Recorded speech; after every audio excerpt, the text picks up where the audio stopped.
Salut tout le monde, Stéphane Lapointe du Récit FP Capitale Nationale avec mon collègue. Alexandre, travail terrien, CP FGA pour la capitale nationale. Est-ce que tu es en forme, Stéphane? Super en forme, toi.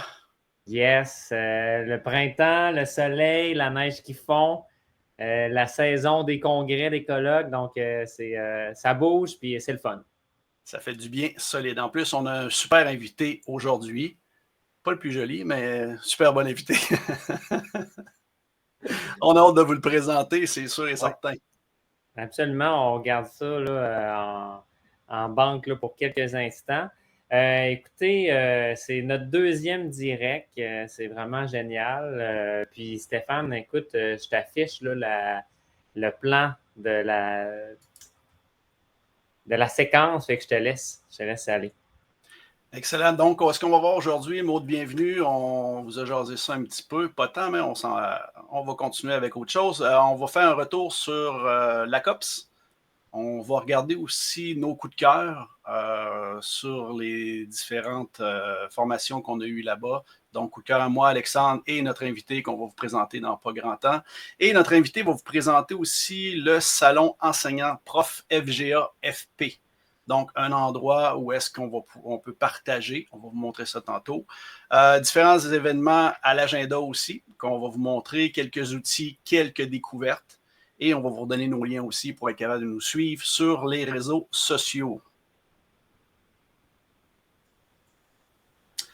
Donc, les vidéos live se font toujours à partir de notre page Facebook. Une fois que le live est terminé, on le transfère directement sur notre chaîne YouTube où est-ce que vous pouvez le reconsulter sans aucun problème.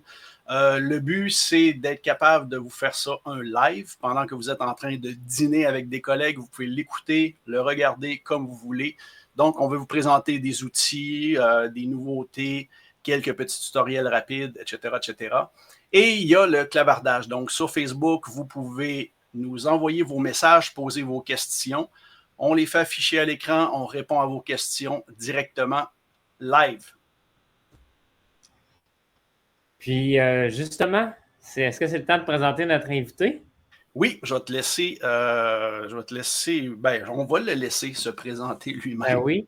Alors, roulement de tambour numérique et de cuisse. Alors, voici notre invité de la semaine, Monsieur Jonathan Bédard. Salut les gars. Allô, allô, bonjour. Je suis content d'être avec vous autres, messieurs. Bonjour à tout le monde. Salut Joe. Moi, je ne suis Salut. pas le plus beau, mais je me suis quand même semi-peigné, Stéphane. On fait un effort. On Je me présente l'apprécie. d'abord, je suis ici en formation professionnelle pour la région spécifique de Chaudière-Appalaches. Donc, je suis en réalité l'homologue de Stéphane pour la région voisine de la capitale nationale. Donc, on a le même mandat. Vas-y, excuse. Ben oui, c'est ça. Puis on collabore ensemble hein, sur différents chantiers là, avec la gang de la FGA, de la FP de Chaudière-Appalaches.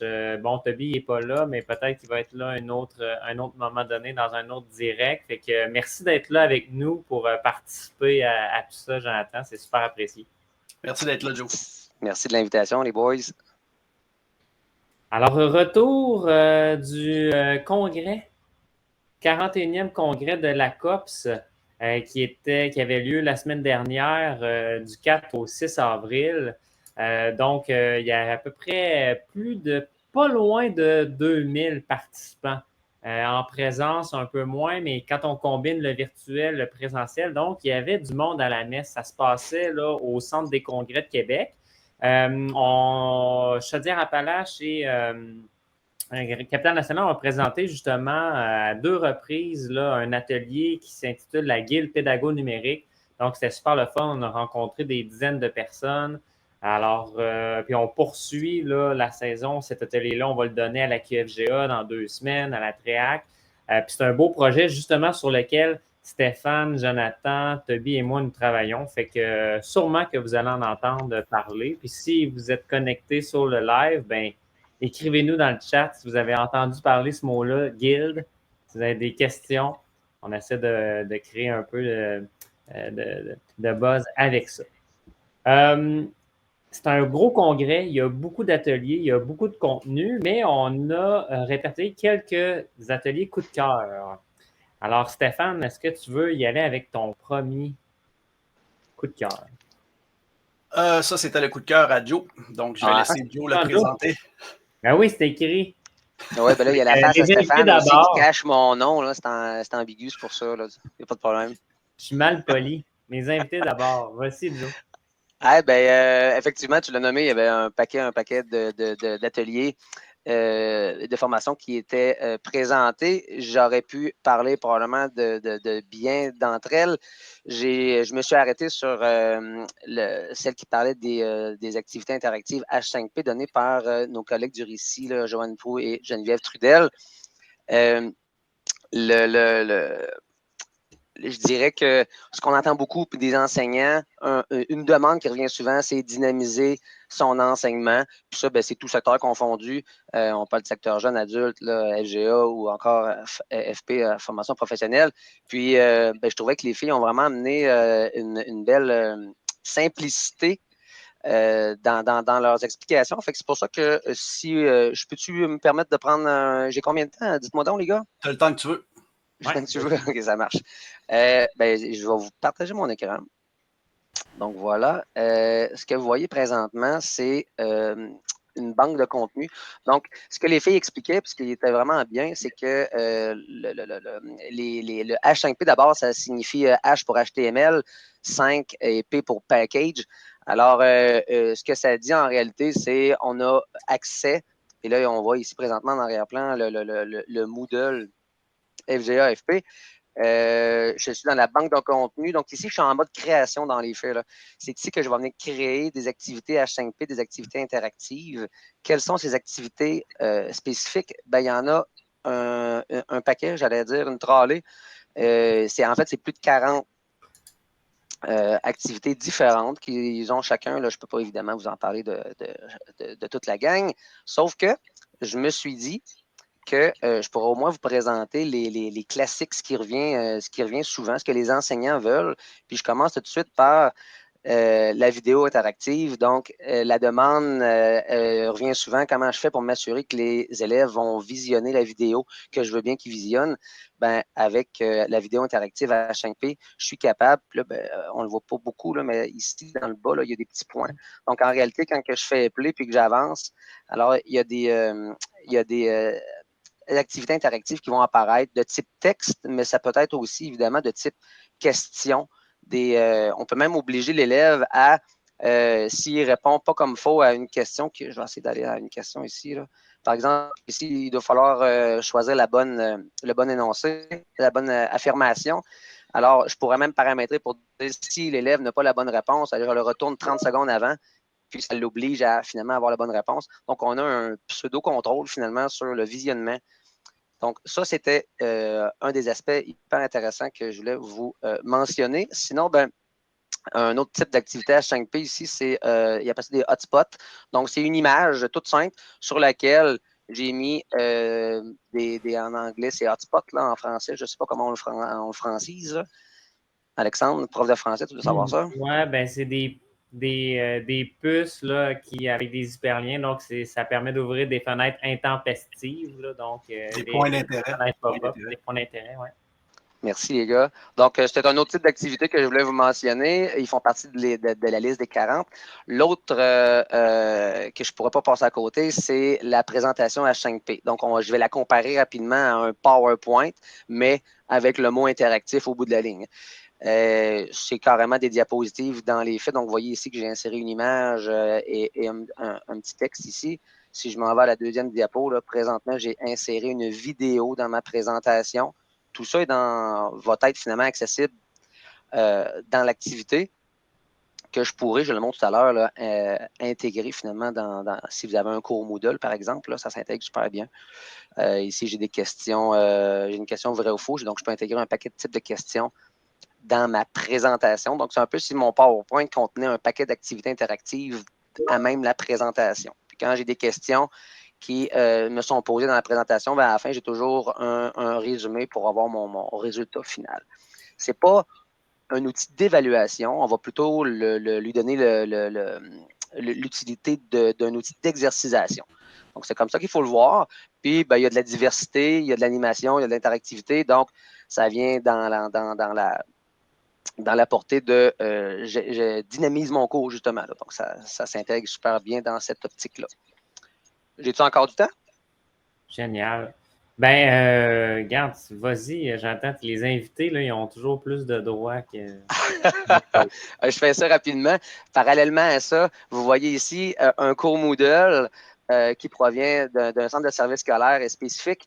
Donc, le petit pinceau que vous retrouverez peut-être si vous avez des cours Moodle, j'en fais mention, il donne accès à la banque de contenu. Puis ici, on a 2 exemples. Même principe ici, ajouter, ça me donne accès aux 40 quelques activités interactives que je peux intégrer, que je peux créer. Donc, c'est important ici de comprendre que la banque de contenu me permet de créer les activités.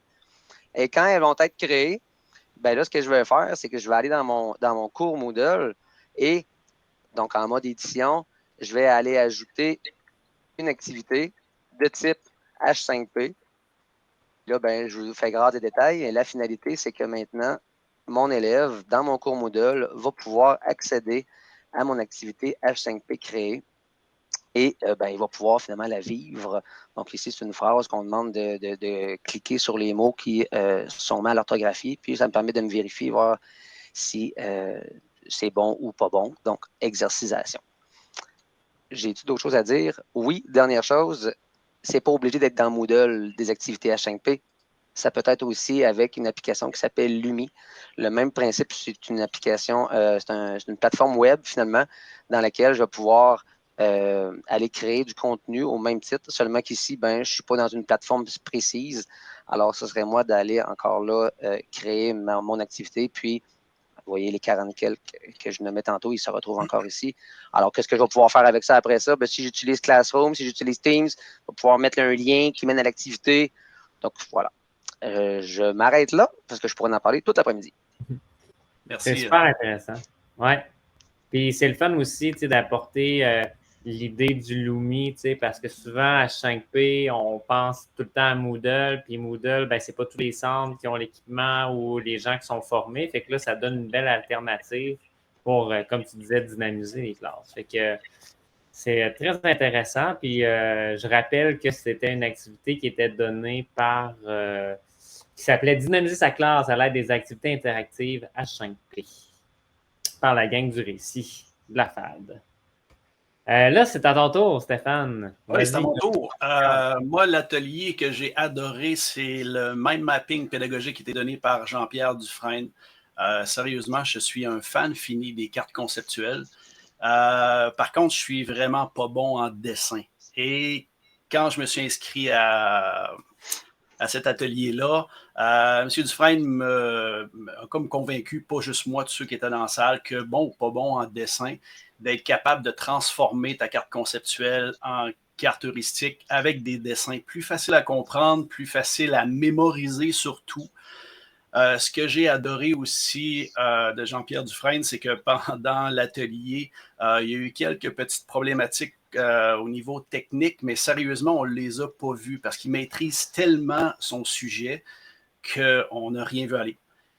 Il m'a obligé à dessiner, mais je vous dis, je suis vraiment pas bon en dessin, mais le fait que tu dessines à partir de ta carte conceptuelle, tu mets du dessin, je mettais déjà de la couleur, mais mettre des dessins, c'est beaucoup plus facile de revenir, puis d'exemple, mettons, tu prends des notes sur l'atelier, de revenir sur l'atelier, et là, tu comprends juste par les dessins, par où tu es passé, tout revient en mémoire. J'ai adoré, sérieusement. Il m'a donné le goût de dessiner, ce qui n'est pas rien. Ouais. Et puis ça, quand on passe à nos élèves qui ont de la difficulté à prendre des notes, puis après ça, se retrouver dans nos notes, on ne comprend plus. Mais là, justement, comme tu dis, c'est illustré, là, c'est un super bon moyen. Fait que, très cool. Puis de mon côté, c'est un atelier qui était donné par Mélanie Boucher puis Pierre-Olivier Cloutier, qui sont 2 enseignants au Mont-Saint-Sacrement, au secteur jeune. Mais je trouvais qu'il y avait vraiment du potentiel pour les autres secteurs comme la FGA, la FP, parce que, eux autres, dans leurs travaux et leur processus réflexif sur l'évaluation, ont développé des beaux outils pour fournir une bonne rétroaction et que ça soit pratiquement automatisé. Donc, avec des applications de la suite Google, par exemple, mais ça pourrait se faire aussi dans Microsoft, ben, comment je peux, avec un formulaire, rapidement aller cibler les éléments de rétroaction d'un travail d'un élève pour qu'après ça, automatiquement, ça leur envoie une copie dans un modèle où les commentaires que j'ai sélectionnés apparaissent, mais que c'est personnalisé. Puis tout ça de façon là, automatisée. Je trouvais ça vraiment très intéressant parce que là, le numérique, il nous permet de faire plus, d'aller plus vite, de gagner du temps, de garder des traces, d'avoir un lien direct avec l'élève. Fait que là, je trouvais ça vraiment intéressant. Fait que ça, c'est un peu ce qu'on appelle du publi-postage. Donc, peut-être que j'aurai l'occasion de faire dans un prochain direct, d'en parler plus longtemps. Alors, c'était ça, nos coups de cœur. Avant même de passer, s'il y en a qui nous écoutent en direct et vous voulez commenter ou plus tard en rattrapage dans la section commentaires, c'est quoi, vous, votre coup de cœur de la COPS? Parce qu'on a croisé du monde, des profs, des CP. Fait que si jamais vous voulez nous partager, vous, ce qui vous a fait triper, allez-y, parce qu'on n'est jamais trop, on ne peut jamais tout faire. Il y a tellement d'ateliers. Fait que si vous voulez partager vos trouvailles, là, ça serait super apprécié. N'hésitez pas à partager, même si ce n'est pas pendant le live, si c'est après ça, quand vous regardez la vidéo, on répond aux commentaires, on regarde. Si vous avez des liens à partager, les gens vont les regarder. Donc, plus on partage, plus ça va être riche en informations. Vraiment. On passerait au prochain point, justement, le Salon des enseignants professionnels FGA et FP. Est-ce que, Joe, tu veux faire la présentation ou tu voudrais que je commence par cette diapositive-là, peut-être? Comme le Salon des enseignants existait d'abord en FGA, puis qu'il est tout nouveau maintenant en FP, je te laisserai présenter la portion FGA, puis ensuite, je pourrais montrer le pendant de la FP. Hein. Parfait. Donc, il existe un Moodle national qui est pour les enseignants et les intervenants de la FGA et de la FP. C'est une plateforme vraiment intéressante qui est gratuite pour vous inscrire. Justement, vous allez sur moodle.récifgafp.ca. Une fois que vous êtes inscrit, vous contactez votre CP Récit pour qu'on puisse vous mettre dans la bonne branche. Mais donc, qu'est-ce que cette plateforme-là permet, entre autres? C'est d'agir un peu comme un forum. Alors, il y a à peu près là, 2000 et plus inscriptions, participants à cette plateforme-là. Donc, c'est super intéressant de poser des questions parce que vous allez pouvoir rejoindre beaucoup de gens et obtenir beaucoup de réponses. Puis, il y a donc 2 salons. Il y a les salons nationaux où là, vous vous adressez à l'ensemble du Québec, puis il y a les salons régionaux où vous allez vous adresser aux membres de la région administrative dans laquelle vous êtes. Puis, ben, ces salons-là, ils sont toujours divisés aussi en catégories, donc que ce soit des domaines d'enseignement au niveau de la FGA. Donc, si je suis dans le domaine des langues, ben là, je peux aller dans ce petit sous-groupe-là, poser mes questions à un public plus ciblé. Donc, c'est un peu ça, les salons FGA et FP. Puis, je te laisse présenter, là, Jonathan, justement, la portion un petit peu plus FP, puis tu pourrais montrer un peu à quoi ça ressemble. OK, oui, Juste avant qu'on continue, on a un petit commentaire d'Éric Lagacé qui me parle des Padlet qui veut pousser dans ses cours. Donc, si, exemple, Joe, on va te laisser, vu que tu es notre invité, si tu veux peut-être lui donner un petit commentaire sur ça ou... C'est vrai que Padlet peut être très utile comme un outil de compilation de matériel propre à un cours ou à une notion, effectivement. Je ne sais pas, Éric, dans quelle matière il enseigne précisément. Est-ce que Éric est en électricité. Je connais l'enseignant, il est à l'EMOAC. Oui, effectivement. Est-ce que ça a un lien avec le colloque de la COPS dont on parlait, puis y a eu un atelier sur le Padlet, puis je ne l'ai pas vu passer? Non, c'est parce qu'il a entendu parler des Padlets. Justement, on en a parlé peut-être un petit peu tantôt, ce qui fait que ça l'a amené la question. OK. Ben oui. Le Padlet est un très bel outil, justement, là, de compilation. On peut mettre des liens vers des vidéos, vers de la documentation dans des drives, par exemple. On peut mettre évidemment des sites web. Donc, au lieu de donner plein de sites web différents à nos élèves, ben, on va donner le lien du Padlet qui, lui, contient tous les liens que nos élèves vont avoir besoin. Puis, ça se donne très bien en début de parcours, ça. Alors, tu dis, pendant la session, là, toi, retiens ce lien-là, c'est ce Padlet-là. Moi, je vais tout mettre là-dessus.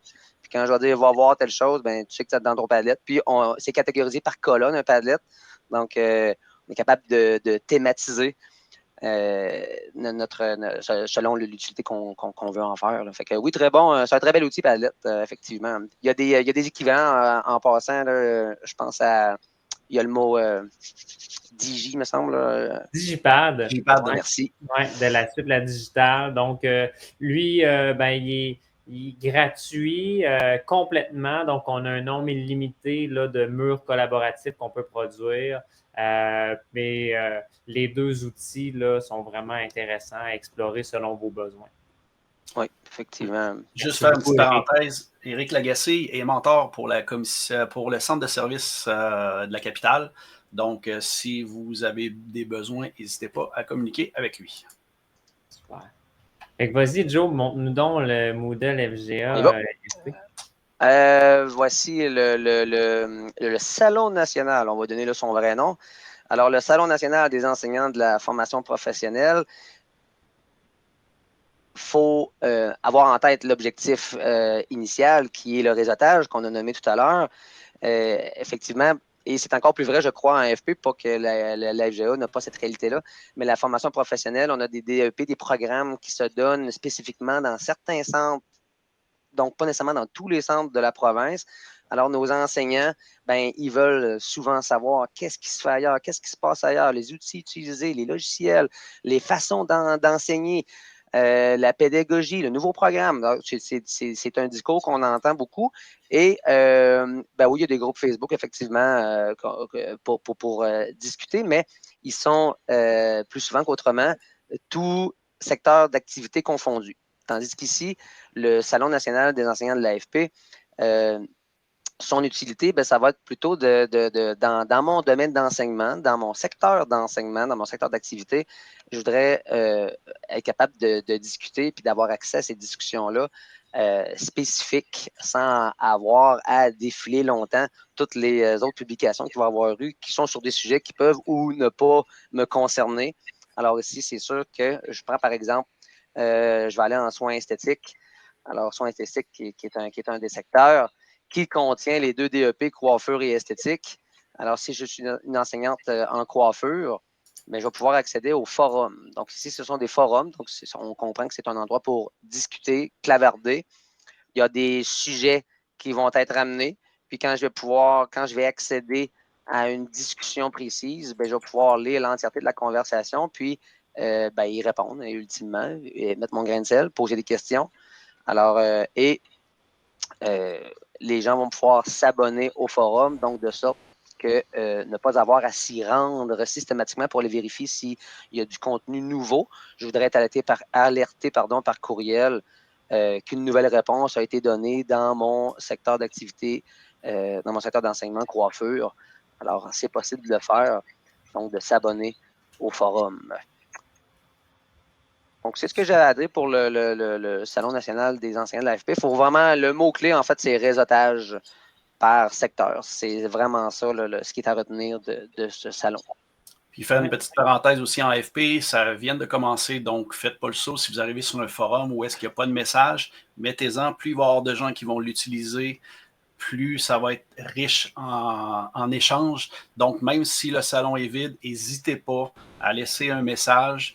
Et si vous voulez être certain d'avoir une réponse, contactez votre récit ou contactez votre CP local et lui va faire la promotion pour que les gens aillent vous répondre à votre message. Et plus il va y avoir des gens qui vont y aller, c'est ça. Donc, c'est vraiment le côté de débuter.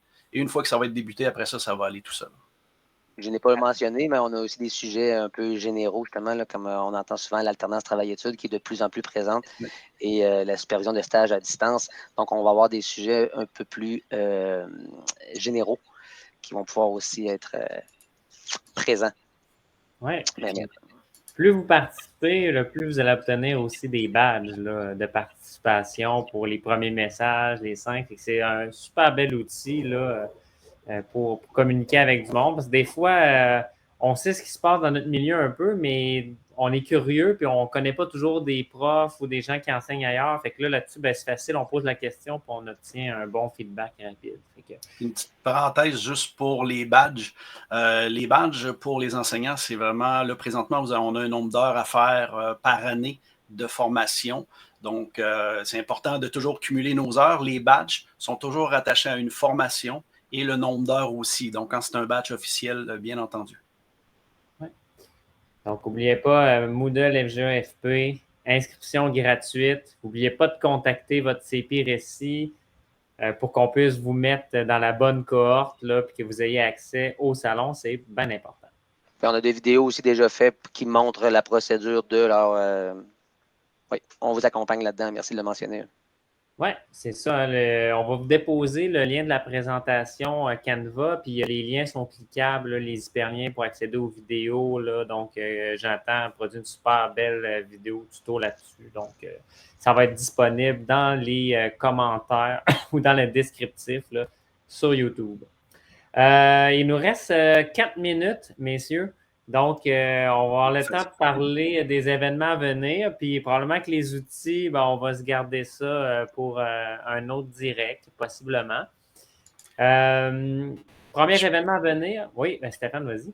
Oui, le colloque en simulation de santé qui aura lieu le 1 et 2 juin. C'est au Cégep régional de Lanaudière à Joliette. Pour avoir les inscriptions à prix plus bas, c'est aujourd'hui que ça se termine.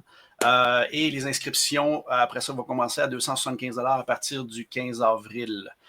Vous avez le cahier de la programmation qui est disponible directement sur leur site Internet. Vous avez les exposants qui sont là. Et dans ce cahier-là, vous avez aussi l'horaire du colloque qui se tient sur 2 journées. Génial. L'autre événement qui s'en vient, j'en ai parlé un petit peu en entrée de jeu, c'est l'AQFGA, le congrès. Donc, c'est le 17e congrès, 27 et 28 avril, dans la belle région du Saguenay-Lac-Saint-Jean. C'est complet pour pouvoir assister en présence aux ateliers, mais il reste de la place, m'a-t-on dit, pour les ateliers virtuels. Donc, c'est toujours le temps de s'inscrire à cette adresse-là ici. Elle n'apparaît pas, mais ça va venir. Les joies du direct. Les joies du direct, avec Canva me dit, oui, Charles. Alors voilà. Alors, vous avez toutes les informations, la tarification pour les ateliers virtuels, puis les ateliers. Donc, vraiment, ça vaut la peine. Il y a toujours beaucoup de gens qui se réunissent, puis les ateliers sont de très, très grande qualité. Alors, c'est à ne pas manquer.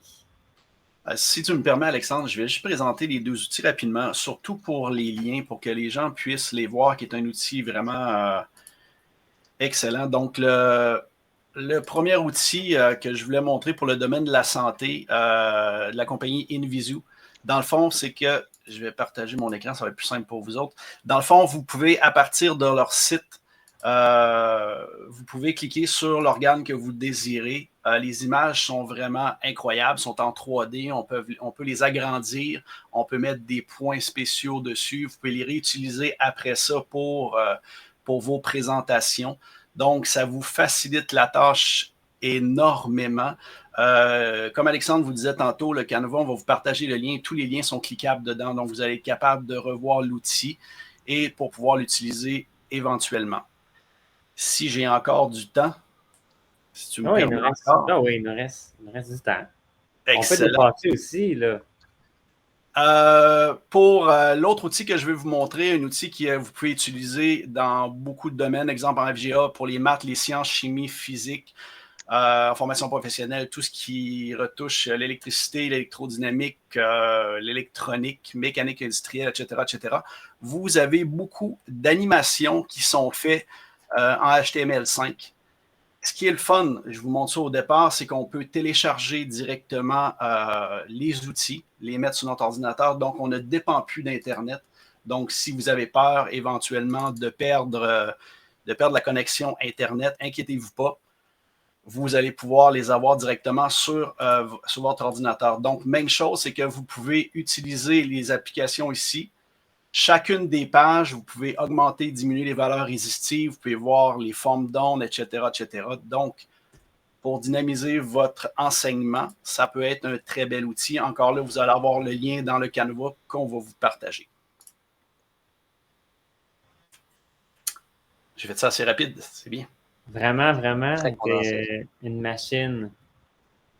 De mon côté, je voulais parler d'Autocrate, mais je peux pas faire ça trop rapidement parce que je peux juste dire à quoi ça va servir, mais Autocrate, c'est le petit outil, petite extension Chrome qui permet de venir automatiser certains processus à partir d'éléments déclencheurs. Donc, quelqu'un vient de remplir le formulaire, là, je peux lui dire, ben oui, tu vas envoyer un courriel qui va contenir ce fichier-là, puis tu vas avoir remplacé certains éléments du fichier par des réponses dans le formulaire. Donc, ça permet de personnaliser puis d'automatiser, faire du publi-postage de façon là, très, très automatique en gagnant du temps. Donc, Stéphane t'a montré justement dans une capsule qui est disponible sur notre chaîne YouTube comment on peut créer des certificats, par exemple, de valorisation à nos élèves.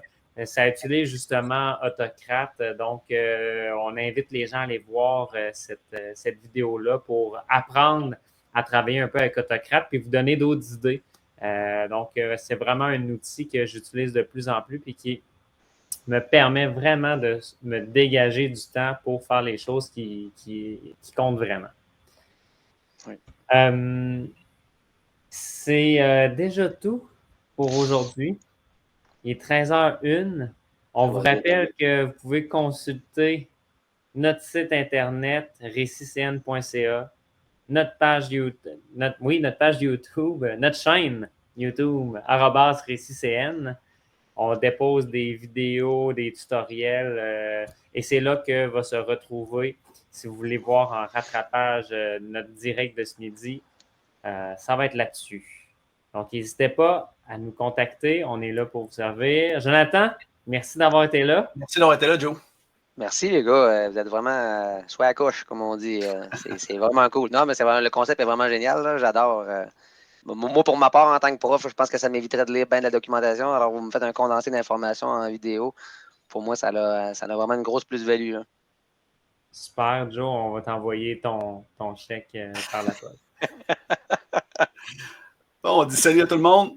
Merci d'avoir été là. Merci à Eric Lagacé pour son commentaire aussi. Super la fin. Salut là.